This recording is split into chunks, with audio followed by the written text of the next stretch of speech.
TV ప్రేక్షకులకు శుభాభివందనములు.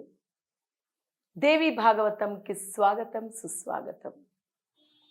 ఆ తల్లి యొక్క లీలలు తలుచుకుంటూ ఉంటేనే, ఆ తల్లి యొక్క నామము వింటూ ఉంటేనే పులకరించిపోతూ ఉంటుంది ఈ యొక్క హృదయము, ఈ ఆత్మ, ఈ జీవాత్మ. తల్లి యొక్క నామాన్ని ఒక్కసారి, ఆ దివ్య మంగళమైనటువంటి ఆ రూపాన్ని తలుచుకుంటేనే తనని తాను మరిచిపోయేటువంటి స్థితి వస్తుంది. ఆ దైవానుగ్రహాన్ని పొంది, ఆ తల్లి యొక్క ఆశీస్సులు పొందినట్టయితే ఇంకా జీవితం ఎంత గొప్పగా ఉంటుందో ఆలోచించండి. ఇక్కడ కర్మ ప్రభావముతోనే, అంటే జీవుడు తెలుసుకోనంతసేపు మాధవుడే, అంటే దేవతలు సైతం ఈ భూమికి వచ్చి, ఆ దేవతలు సైతం ఆ దైవ శక్తిని తెలుసుకోలేకుండా కర్మబంధాలలో చిక్కుకుంటే కర్మ ఫలము తప్పదు.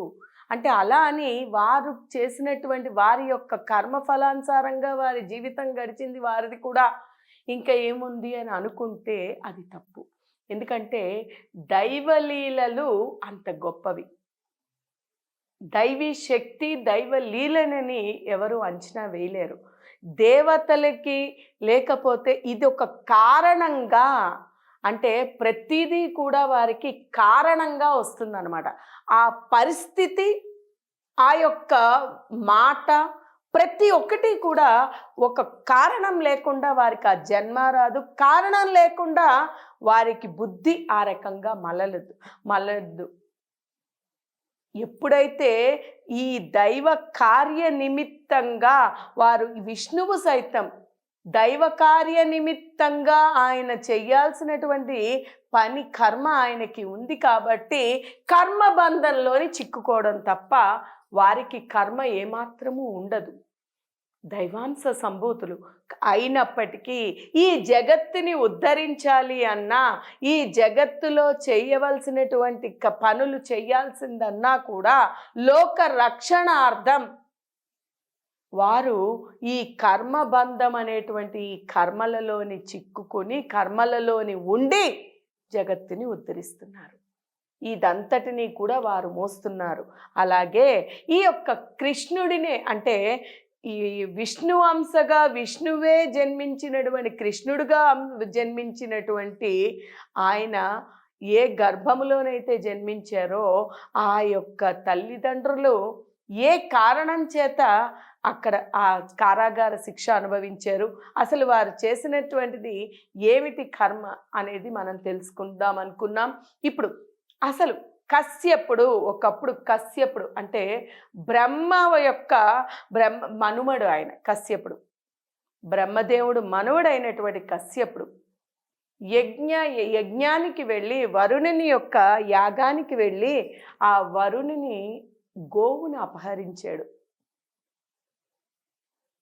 అంటే మనకి ఆ రకమైనటువంటి బుద్ధి కర్మానుసారే అని మనం పదే పదే చెప్పుకుంటున్నాం.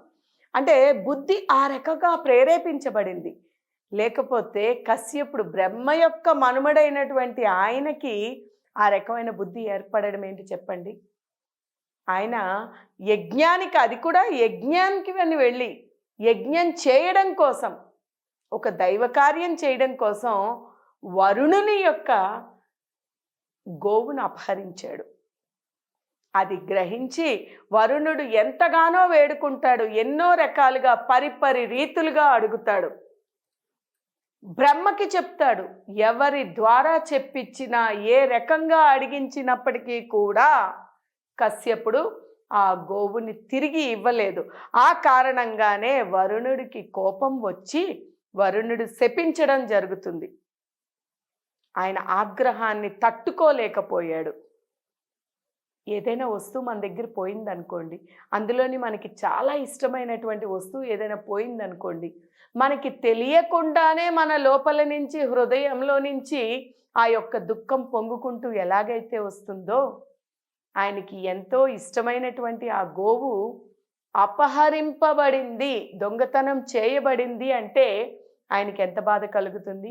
ఆ కారణంగానే ఆయన ఆయన వరుణుడు కశ్యపుని శపించాడు. నీవు ఈ గోవుని అపహరించిన కారణంగా నువ్వు ఎవరు చెప్పినా కూడా వినడం లేదు కాబట్టి పరమ దారుణంగా సర్వ పాప కారణంగా నీవు భూలోకంలో జన్మించు, దీని యొక్క శిక్షని నువ్వు అనుభవించు. నీవు అనుభవించడమే కాదు, నీకు ఉండేటువంటి లోభగుణం అంటే లోభము అంటే నాకు అది కావాలి, నా దగ్గర లేదు కాబట్టి అది కావాలి అని కోరుకున్నాడు కాబట్టి ఈ గుణం కారణంగా నువ్వు భూలోకంలోనే జన్మించు.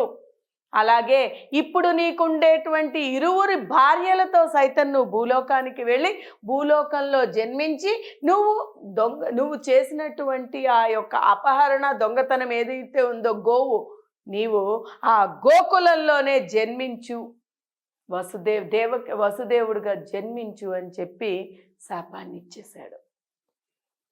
చూసారా? అంటే గోవు యొక్క శక్తి తెలుసుకోండి. మనం ఇంతకు ముందు కూడా తెలుసుకున్నాం. 1వ అధ్యాయం 1వ అధ్యాయంలో వస్తుంది. అప్పుడు కూడా మనం తెలుసుకున్నాం, వశిష్ఠుని యొక్క గోవుని అపహరించిన కారణంగానే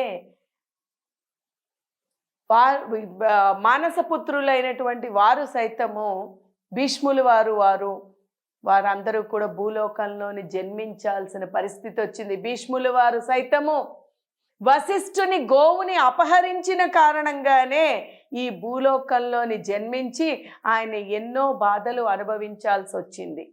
ఏ ఆనందానికి ఏ సుఖానికి కూడా నోచుకోలేదు ఆయన సైతం.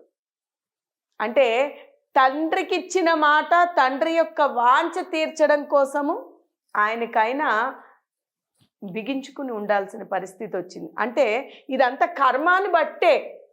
అందుకనే గోవు ముక్కోటి దేవతలకి నిలయమైనటువంటి గోవుని జాగ్రత్తగా చూసుకోవాలి, గోవుని పూజించాలి. పూజించాల్సినటువంటి గోవుని అపహరిస్తే, ముఖ్యంగా దొంగతనము, ఇది చాలా చాలా తప్పు. ఈ దొంగతనము అసత్యము, అంటే పరాన్నకాంక్ష అంటారు దీన్ని. అంటే ఈ పరాన్నకాంక్ష ఎప్పుడైతే వస్తుందో, లోభగుణం అనేటువంటిది మాకు లేదు కదా వారికి ఉంది కదా అనేటువంటి వాంఛలు ఎప్పుడైతే పుడుతూ ఉంటాయో మనం తప్పు చేస్తూ ఉంటాం.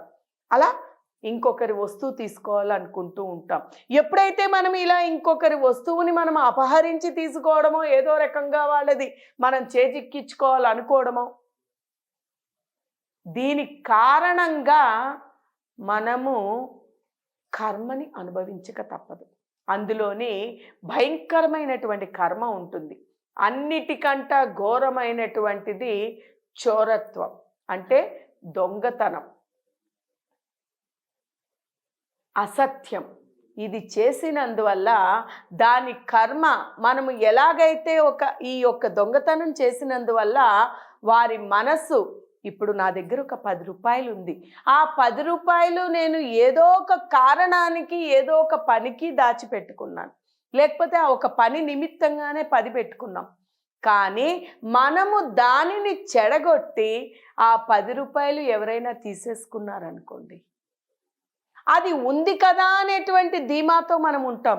కానీ ఆ ఉన్నటువంటి ఆ 10 రూపాయలు పోయేసరికి మనకి అవసరం వచ్చిన సమయానికి మన మనస్సు ఎంతగానో విలపిస్తూ ఉంటుంది. బయటికి మనం అనకపోయినా పోతే పోనీలే అని మనం బయటికి అన్నప్పటికీ కూడా లోపల మనసు చాలా గాయపడుతుంది. ఖర్చు పెడితే ఉండదు, కానీ పోగొట్టుకున్నామంటే అంత బాధ కలుగుతుంది. ఈ బాధ కారణంగా మనస్సు పడినటువంటి వేదన ఏదైతే ఉందో, దీని యొక్క మొత్తం ఫలితం అంతా కూడా, ఈ బాధ యొక్క బాధ అంతా కూడా ఎవరైతే తీసారో వారు అనుభవించక తప్పదు. అందువల్ల దానంత ఘోరం, పాప కర్మల యొక్క ఫలము ఎంత ఘోరంగా ఉంటుందో అర్థం చేసుకొని మనం అటువంటి తప్పులు చేయకుండా ఉండాలి తప్ప ఎప్పుడు చేయకూడదు అని మనం అందరం గ్రహించాలి. అందువల్ల ఈ విషయాన్ని గ్రహించి మనందరము కూడా జీవితాలని సార్థకతను చేసుకోవాలి అని కోరుకుంటూ హరి ఓం తత్సత్.